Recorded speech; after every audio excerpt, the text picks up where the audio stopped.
Welcome to the Perspicacious Perspective. Since the scientific revolution in the West, logical fallacies have been used to call out fake and deceptive arguments that seem superficially sound. Logical fallacies can be found in persuasive rhetoric and, if gone unchecked, can lead to large swaths of the population believing something that is untrue. It's important for you to consider that there was once a time that people didn't criticize the government, the religious establishment, or anyone who was responsible for leading and governing the country in the West. Well, you couldn't. If you did, you could be exiled, incarcerated, or killed. If you ever travel outside the West, you'll learn quickly that the ability to criticize the government is a privilege and not one that should be taken for granted at all. Understanding logical fallacies will help you to criticize appropriately, as we're all emotional creatures who are vulnerable to the deception that logical fallacies can bring about. If you want to operate as a sound logical thinking machine, then it's necessary to familiarize with as many logical fallacies as you can. There are actually over 100 logical fallacies out there. To be honest, many of them overlap and many of them are the same, but perhaps go by different names. Now, I'm not going to go through all of them on this episode, but I'm going to give you 21 common logical fallacies that people are vulnerable to committing, especially in this day and age. Understanding the 21 logical fallacies I'm about to go through will help you to extrapolate and work out the other logical fallacies not mentioned in this episode. If anything, it will change the way you approach logic, change the way you argue, make you a much better critical thinker, and who knows, you might even be able to discover new logical fallacies no one's ever picked up before. The first logical fallacy is probably the most notorious considering how often it's committed. It's usually the point of the debate or argument that one of the interlocutors realizes they're losing the debate, so they start attacking the person rather than the argument. This logical fallacy is called Ad Hominem and is often committed when a debate or argument gets personal. Let's imagine you and I were debating about climate change and you turn around and say, "You can't trust his opinion on climate change, he's not even a scientist." The implication here would be that I need to be a scientist to have valid arguments about climate change, which obviously isn't true. I could be someone who has looked at research around climate change autodidactically, which means I learn how to do the research myself, and therefore my opinion on climate change is just as valid as a scientist's opinion on climate change. If you ever find yourself committing this logical fallacy, you're probably lost and you probably need to grow the fuck up and learn how to argue. Whenever you get into an intellectual debate, you should always focus on the argument at hand, no matter how much you hate your interlocutor. The straw man is another popular logical fallacy. Picture a man made of straw, like a scarecrow, and instead of arguing with me, your interlocutor, you basically argue with the scarecrow instead, who is inanimate and full of straw. So you do this by listening to my argument, and rather than responding to my argument directly, to make yourself seem like you can keep up with the argument, or to prevent yourself from looking like you're losing the argument, you'll pick something else to argue about instead.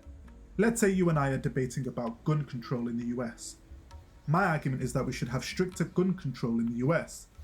You then strawman my argument by saying I want to remove everyone's guns and abolish the Second Amendment. So in line with the analogy, my argument is that we should have stricter gun control in the US. The strawman, or the scarecrow's argument, is that we should remove everyone's guns and abolish the Second Amendment. So now you're debating with the scarecrow, not me, since it was never my argument that everyone's guns should be removed, and it was never my argument that the Second Amendment should be abolished. Get it? This is another commonly used tactic to digress from the argument at hand, usually because you don't have any good arguments to counter-argue my original proposition. And number 3 is appeal to ignorance, or otherwise known as argument from ignorance. It's when you claim something must be true because it hasn't yet been proven to be false. For example, if you took the position that because nobody has proven that aliens don't exist, they must be real, you would be committing an appeal to ignorance or an argument from ignorance. The same could be true the other way round. If you argued that aliens mustn't be real since nobody has proven they exist, you would still be committing this logical fallacy. There's a tacit understanding in logical debate. We don't know what we don't know. Not all debates and arguments are about winning, particularly outside competitions. People who genuinely pursue knowledge and the truth engage in these sort of conversations to get closer to the truth, or rule off things that can't be true. So when both interlocutors admit there are things we're too ignorant about to draw conclusions from, it makes for a better logical debate or conversation. And number 4 is the slippery slope. It's when you argue that one small step will inevitably lead to a chain of related negative events. For example, if you argued that if we allow same-sex marriage to be legalized, next people will want to marry their pets. This would be a logical fallacy since we're not arguing about whether people should be allowed to marry their pets, we're arguing about whether homosexuals should be allowed to legally marry. Another good example would be me claiming that asylum seekers should be granted asylum in the UK. If you were to argue that we would then be opening the floodgates to illegal immigrants, you would be committing the slippery slope fallacy. Number 5 is called circular reasoning. You claim that the Bible is true because it says so in the Bible. How can I respond to that? Whatever argument I raise, we're going to go in circles till we land back to the same reason you made the argument in the first place, because it says so in the Bible. This is a logical fallacy and we call it circular reasoning for a reason. Circular reasoning has no place for logical debates, so if you even find yourself committing this logical fallacy, make sure you have evidence from more than one source. This next logical fallacy is a good one because it protects black people. It's called hasty generalization. I get it. When you see black people in the news in black on black gang crime, or you see a black guy shoplifting or mugging an old lady, it feels good to hate all black people, at least for a minute or two. But you would be committing a logical fallacy here. You would be drawing a broad conclusion based on a small or unrepresentative sample. So as therapeutic as it can be to hate all black people or Mexicans or Muslims, when you hear about some of the atrocious things committed by these minority groups in the West, try not to hastily generalize. The post hoc or false cause fallacy comes at number 7 and removes all the superstitious bullshit that people like to claim to be true. If the horse you bet on won the race because you were wearing your lucky socks, then fuck your socks. Your socks had nothing to do with the horse winning. Obviously.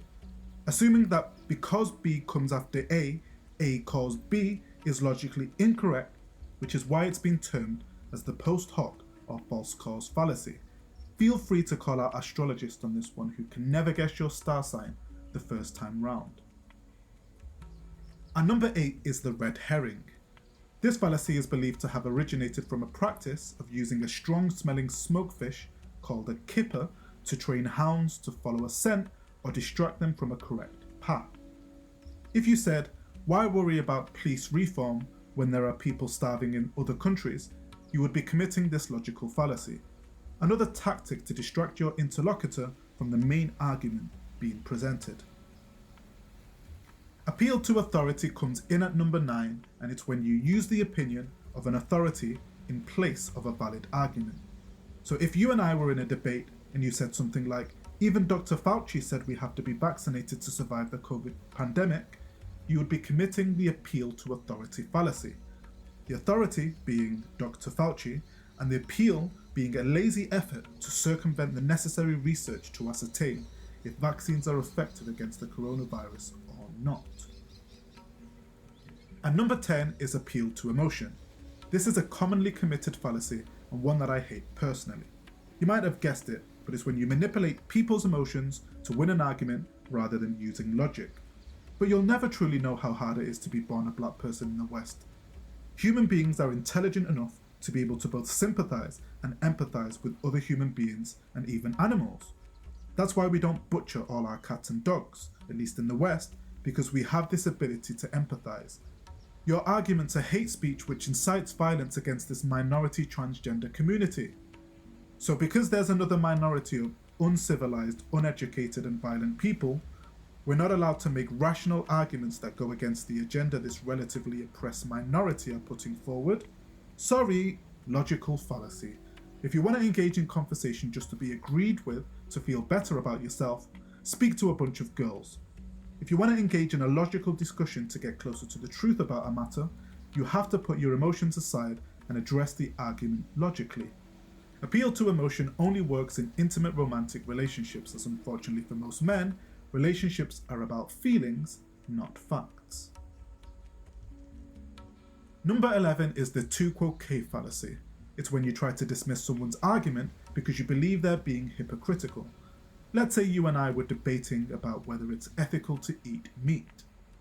Let's say my stance is that it's unethical for humans to eat meat, and your stance is that it's completely ethical for humans to eat meat. Now, I eat meat every day.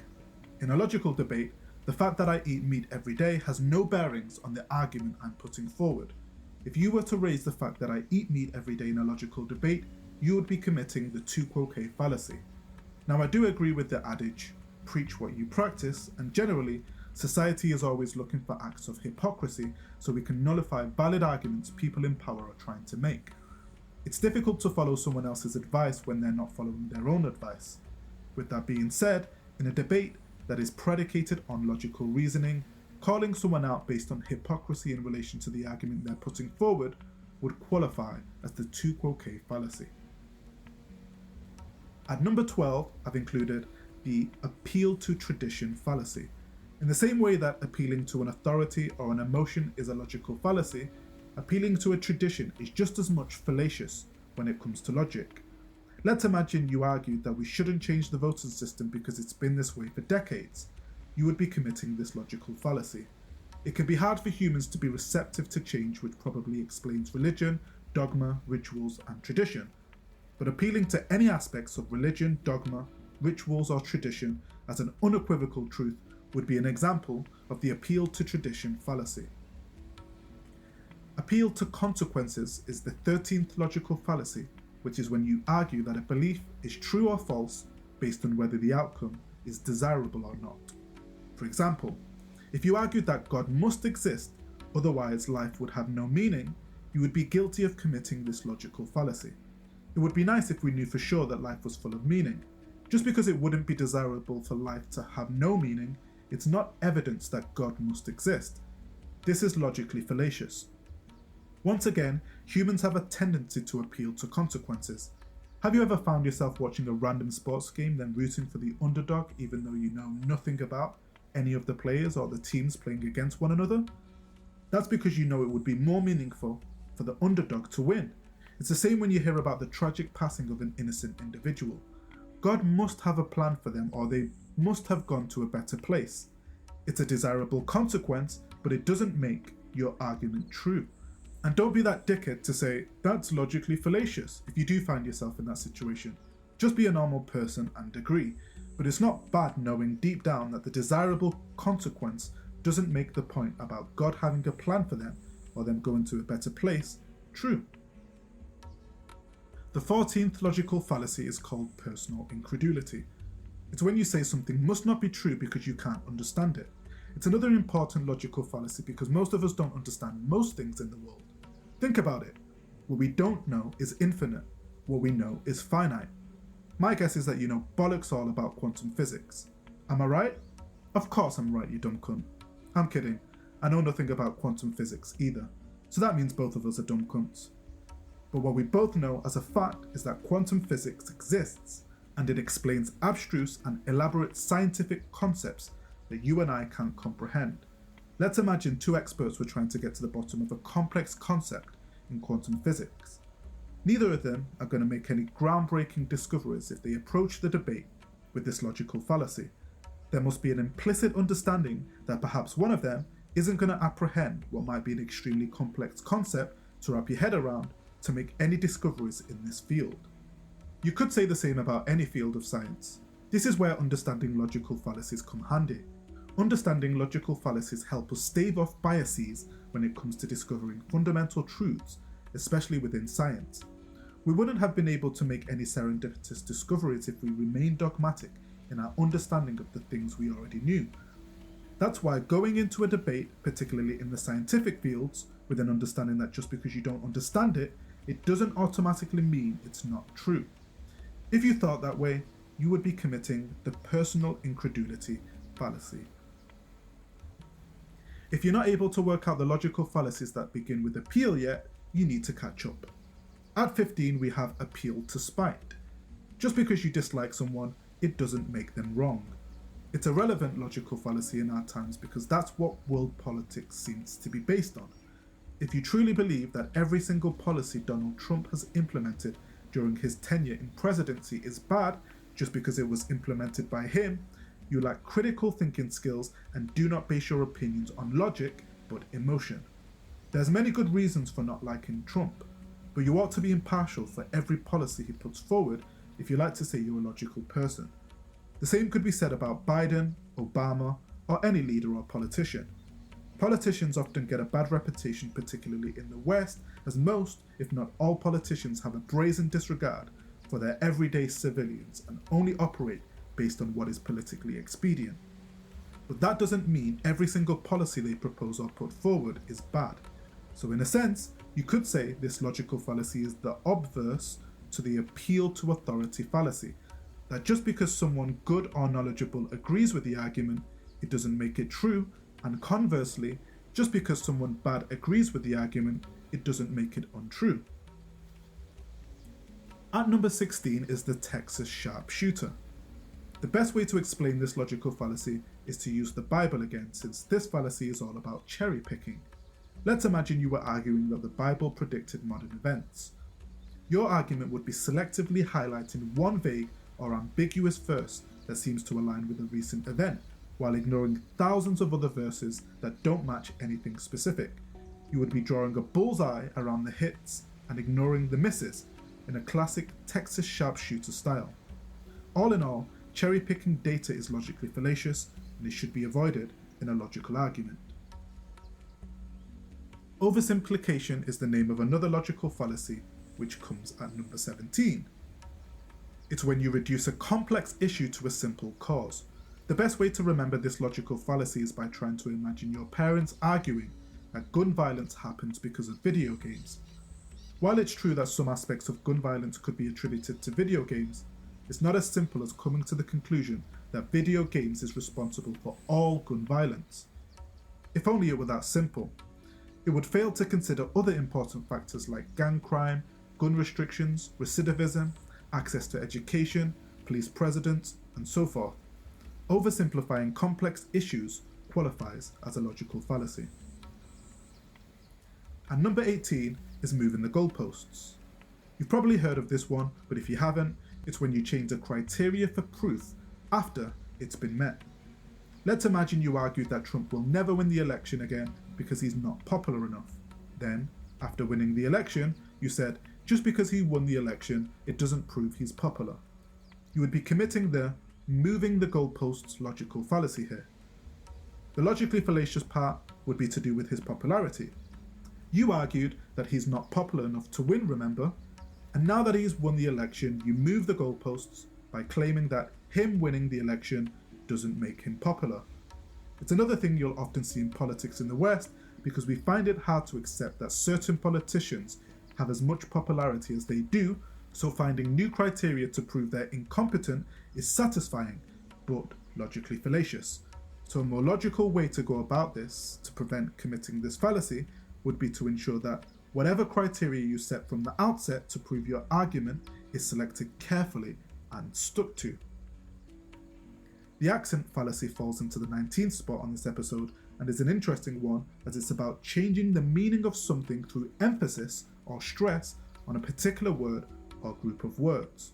The example I'm about to give you is a strong example of how the same sentence can mean several different things. Listen to how the meaning changes depending on where I put the stress in this sentence. I didn't say she stole the money. I didn't say she stole the money. I didn't say she stole the money. I didn't say she stole the money. I didn't say she stole the money. I didn't say she stole the money. I didn't say she stole the money. Changing where you put the stress in a sentence qualifies for this logical fallacy when it's purposefully or recklessly done to make an argument. Probably a difficult one to call someone out for, but if you know it's done intentionally, you can weaponize this logical fallacy to protect your argument.